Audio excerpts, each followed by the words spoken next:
आरहत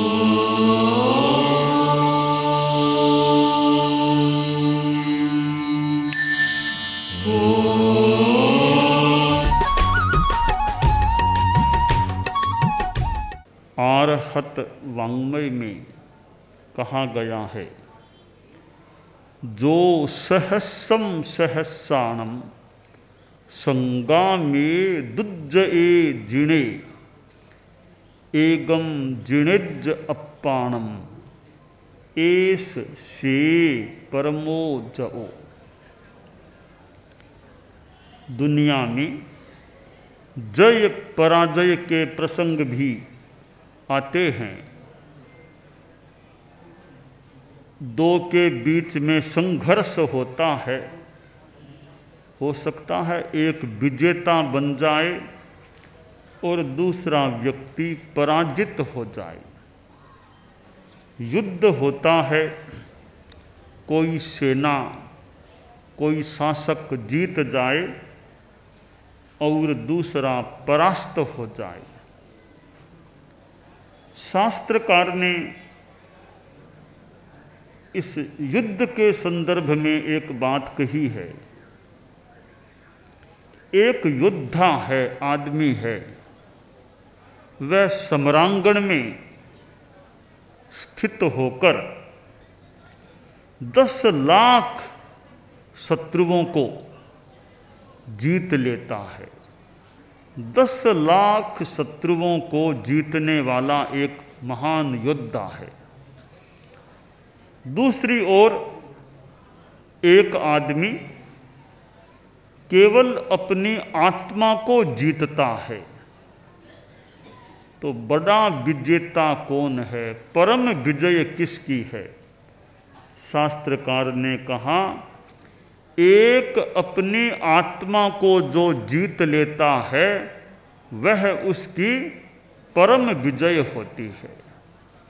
यानी 10 लाख शत्रुओं को जीतना जय तो है, जीत है, परंतु परम जीत नहीं है।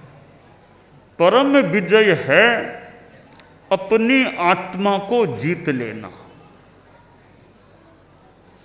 हमारे भीतर गुस्सा, अहंकार, माया, लोभ, राग, द्वेष, काम आदि आदि जो विकार हैं, इनको परास्त कर देना, इनको जीत लेना बड़ी साधना होती है।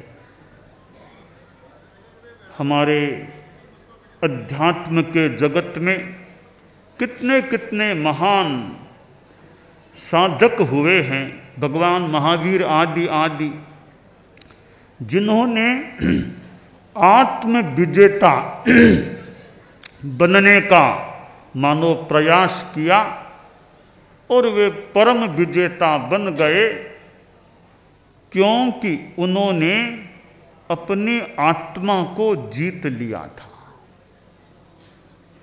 अब प्रश्न है, आत्मा को कैसे जीतें? क्योंकि दिखाई नहीं देती है। सबसे बड़ी समस्या है, आत्मा दिखाई नहीं देती है।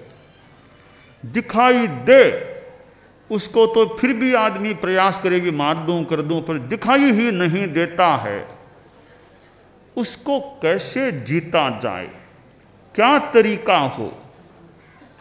कहाँ प्रहार करने से आत्मा पर विजय हो जाए? इस बात का उत्तर है कि आत्मा तो अमूर्त है। ये अध्यात्म का विषय है, आत्मा अमूर्त है, उसको आंखों से देखा नहीं जा सकता। और इस सिद्धांत को लेकर कोई तर्क भी कर सकता है कि जो दिखाई न दे उसको कैसे माने, स्वीकार भी कैसे करें? आत्मा दिखाई नहीं देती, फिर आत्मा है इसका क्या पता है? हमारी दुनिया में जो आँखों से दिखाई नहीं देता उसका भी अस्तित्व होता है, वह भी विद्यमान हो सकता है। अब आत्मा को कैसे माने, है कैसे है कि नहीं क्या पता। यह मन में संदेह हो कि आत्मा है अथवा नहीं, धर्म करें कि नहीं, साधना करें या नहीं, तो मेरा परामर्श यह है कि आत्मा भले दिखाई न दे, परलोक है या नहीं क्या पता, पुनर्जन्म है या नहीं क्या पता, धर्म क्यों करें, साधना क्यों करें। तो मेरा चिंतन है हम यह मान कर के ही चलें कि आत्मा है, पुनर्जन्म है, इसलिए अध्यात्म के, धर्म के रास्ते पर चलें। अब प्रश्न है भी रास्ते पर चलें, पर आत्मा को जीते कैसे, कैसे जीते। तो उसके लिए 4 चीजें हैं कि आत्मा तो मान लो दिखाई नहीं देती, शरीर तो हमें दिखाई देता है, वाणी को तो हम जानते हैं, मन को भी हम अनुभव करते हैं, इंद्रियां, कान, आंख आदि हमारे सामने हैं। हम शरीर को जीते, हम वाणी को जीते, अपने मन को जीते और इंद्रियों को जीते। इन सब को जीतने का एक निष्कर्ष आएगा कि हम आत्मा को जीत सकेंगे। अब जीते कैसे? तो संयम करें, शरीर का संयम करें तो शरीर को जीत पाएंगे। शरीर कितना हमारा संयमित रह सके, हिंसा आदि की प्रवृत्ति में न जाए, हम कैसे स्थिरता से बैठ सकें, तो शरीर का संयम करें और वाणी का संयम। हम बोलते हैं, ठीक है, अपेक्षा से बोलना भी होता है, बोलना चाहिए भी, जरूरत है तो बोलना भी चाहिए, परंतु कहाँ बोलना और कहाँ नहीं बोलना, कितना बोलना कितना नहीं बोलना, कैसे बोलना और कैसे नहीं बोलना, कब बोलना और कब नहीं बोलना, क्या बोलना क्या नहीं बोल, ये विवेक की बातें होती है। परंतु अपेक्षा हो तो बोलना भी लाभदायी होता है, और अपेक्षा न हो तो बोलने का कोई मतलब नहीं, अनावश्यक आदमी न भी बोले। तो वाणी का हम संयम रखें, जबान पर लगाम रखें, तो यह वाणी का संयम हो सकेगा। जैसे आदमी झूठ बोलने से बचे, कड़वी जबान बोलने से बचे, फालतू बोलने से बचे, तो वाणी का संयम हो सकेगा। और मन का संयम करें कि किसी के बारे में बुरा न सोचें, अनावश्यक चिंतन के प्रवाह में न बहें, योग ध्यान आदि के द्वारा मन को एकाग्र करने का अभ्यास कर सकते हैं, तो मन का संयम हो सकेगा। और इंद्रियां हैं, श्रोत्र, चक्षु, कान, आंख आदि, इनका दुरुपयोग न करें, अनावश्यक प्रवृत्ति न करें, तो इंद्रियों का संयम हो सकेगा। तो शरीर का संयम, वाणी का संयम, मन का संयम और इंद्रियों का संयम हो जाता है, तो उसका निष्पत्ति रूप स्वरूप यह प्राप्त हो सकेगा, निष्कर्ष यह आ सकेगा, हम आत्मा का संयम कर सकेंगे और आत्म विजेता भी बन सकेंगे। तो जो अपने आप को जीत लेता है वह परम विजय वाला व्यक्ति बन जाता है। अब ठीक है, पूरा संयम न भी कर पाए, अब शरीर, वाणी, मन, इंद्रियां, इनका पूरा संयम न भी कर पाए, इस दिशा में आगे बढ़ें। परम पूज्य आचार्य तुलसी ने अनुव्रत की बात बताई, अपने से अपना अनुशासन, अनुव्रत की परिभाषा। छोटे छोटे नियम, मैं नशा नहीं करूँगा, जैसे मैंने कुछ 3 संकल्पों की जो बात पहले बताई, प्रतिज्ञा भी कराई बताई, वो छोटे छोटे नियमों को ग्रहण करने से वो आत्मानुशासन, अपने आप पर अनुशासन हो सकता है। और परम पूज्य आचार्य महाप्रज्ञ जी जो प्रेक्षा ध्यान कराते थे, प्रेक्षा ध्यान की बात बताते, तो अपने आप को देखें, योग ध्यान का अभ्यास करें, अध्यात्म की साधना करें, तो वे अपने आप को जीतने की दिशा में इस प्रकार हमारी गति भी हो सकती है। और व्यवहार में, व्यवसाय, व्यवहार, धंधा, लेन देन, उसमें नैतिकता, ईमानदारी रखने का प्रयास रखें। किसी को धोखा देने का प्रयास न हो, ठगने का प्रयास न हो, किसी की चीज हड़पने का प्रयास न हो। बुढ़िया जा रही थी, एक पोटली, कुछ कपड़े, कुछ सामान उसके पास में था। अगले गांव गेडिया हाथ में था, धीरे धीरे चलती हुई, बोझ भी था, जा रही थी।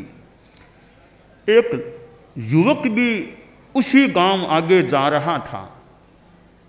तो बुढ़िया ने कहा, बेटा ये थोड़ा तुम इधर ही जा रहे हो? हाँ इधर ही जा रहा हूँ, तो मेरा सामान तुम ले लो, थोड़ा मुझे राहत मिल जाएगी, अगले गांव में मुझे दे देना।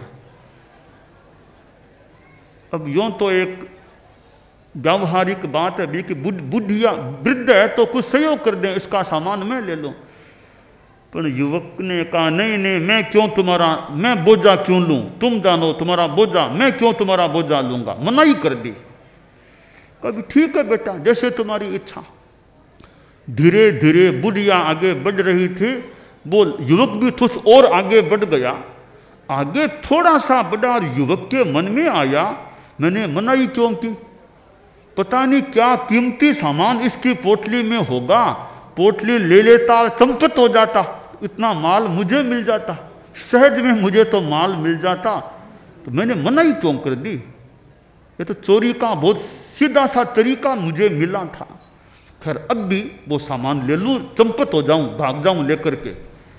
वो आगे रुका, बुढ़िया धीरे धीरे वहां तक पहुंची, बोली, दादी माँ लाओ लाओ सामान मुझे दे दो, मैं सहयोग कर देता हूं। बुढ़िया बोली, अब नहीं दूंगी, अब नहीं दूंगी मैं, पहले तुमने मनाही की, अब क्यों मांग रहे हो?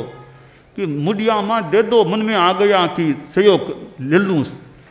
तो बुढ़िया ने मार्मिक बात कही, बेटा अब नहीं दूंगी, जो तुमको कह गया वो मुझको भी कह गया, अब मैं नहीं दूंगी, जान गई तुम क्यों मांग रहे हो मेरा सामान। तो ठगने की चेष्टा नहीं, नैतिकता, ईमानदारी।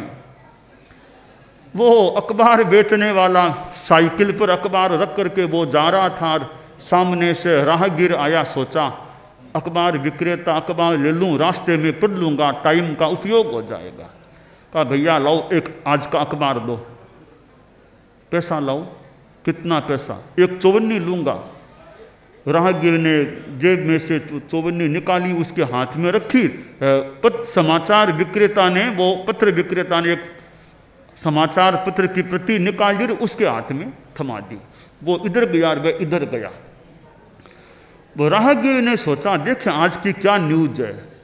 फ्रंट पेज को देखा, सोचा, रे यह न्यूज तो मैंने कई दिन पहले ही पढ़ ली थी, आज फिर यह न्यूज कैसे आ गई?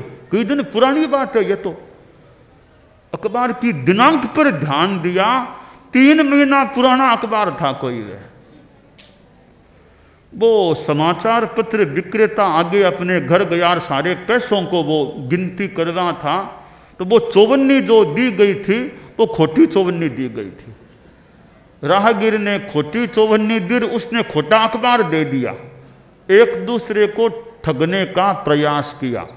इससे न तो राहगीर को लाभ हुआ, न समाचार पत्र विक्रेता को लाभ हुआ। तो ठगी और बेईमानी होती है, कभी किसी को लाभ हो भी जाए, कुल मिलाकर न व्यवहार की दृष्टि से अच्छी है, न आत्मा की दृष्टि से अच्छी है।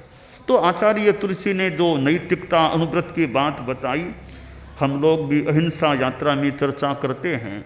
तो आदमी में नैतिकता का संकल्प है, वो भी कुछ अंश में आत्मा को जीतने की दिशा में मानो आगे बढ़ना हो जाता है। इसी प्रकार नशा मुक्ति की बात है।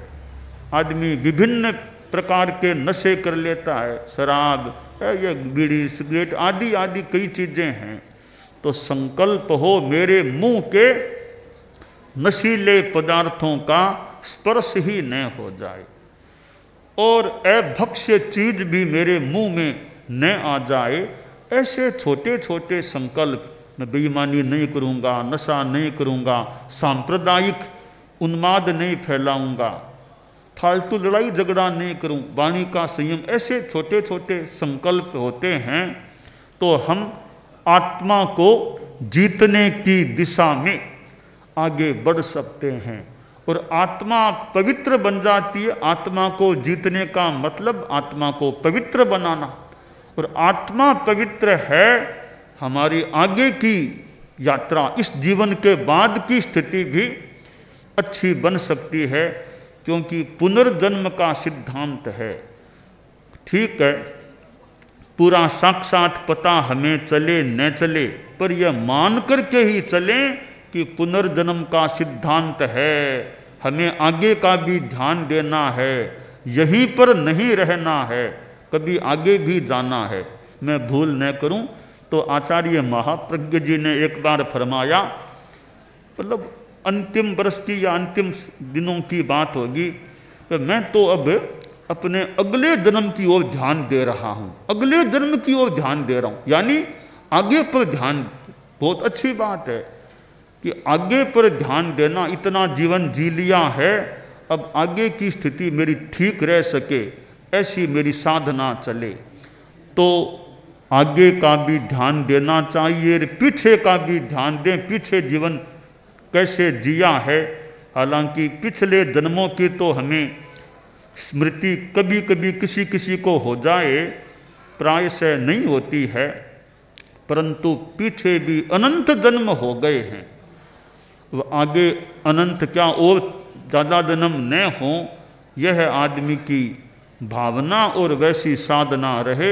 अब आगे ज़्यादा जन्म न लेने पड़े, हम परम विजेता बन करके परम स्थान मोक्ष को प्राप्त हो जाएं, ऐसी हमारी मनोभावना रहनी चाहिए। निदान के रूप में नहीं, विशुद्ध रूप में रहनी चाहिए। दानान सेठम अभयपयाणम सच्चे सुया अणवज्जं वयन्ति तवे सुया उत्तम बंभचेरम लोगुत्तमे समणे नाय पुत्ते।